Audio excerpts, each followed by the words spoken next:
la Russie sort des armes que les Américains n'ont pas vu venir. Et ils sont dépassés. Du jour au lendemain, ta position de dominant militairement, tu passes à dominer militairement.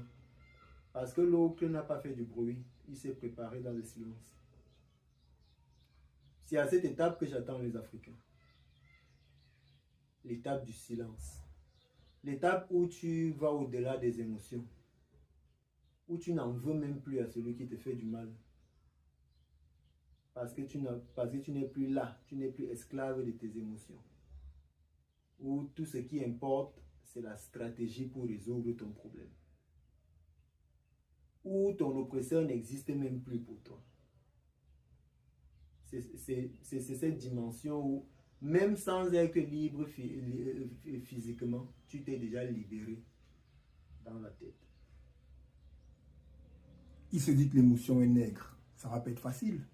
En fait, ce que tu dis me rappelle, j'ai suivi un papa sénégalais qui expliquait ça différemment. Bon, en tout cas, pour répondre directement à ta question, justement, on nous a éduqués dans ça. Tu vois, faut pas qu'on oublie que les slogans qu'on sort souvent, ce sont des feuilles de route. Tu vois.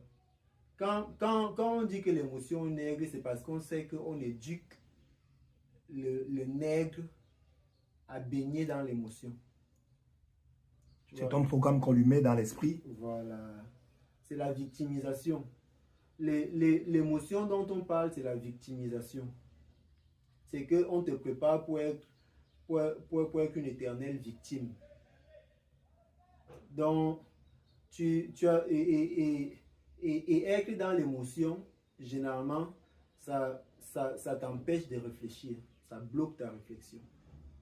Tu vois? Et beaucoup de gens ne se rendent pas compte de ça. Ils ont l'impression qu'ils ont le droit de pleurer. Qu'ils ont le droit de se lamenter. Et c'est vrai que tu as le droit de pleurer. Tu as le droit de te lamenter. Mais c'est encore mieux de faire fi de tout ça. Mais sauf qu'il faut arriver au moment où tu arrêtes de pleurer. Forcément. Tu vois? Mais celui qui veut te maintenir la tête sous l'eau, il va te chanter ton droit de pleurer 24 heures sur 24. Et il prendra plaisir à te voir pleurer. Voilà. Et généralement, pleurer, ça signifie qu'on ne peut pas résoudre le problème. Et on pense que quelqu'un peut le résoudre pour nous. C'est pour ça qu'on pleure. Généralement, si tu pleures pour toi,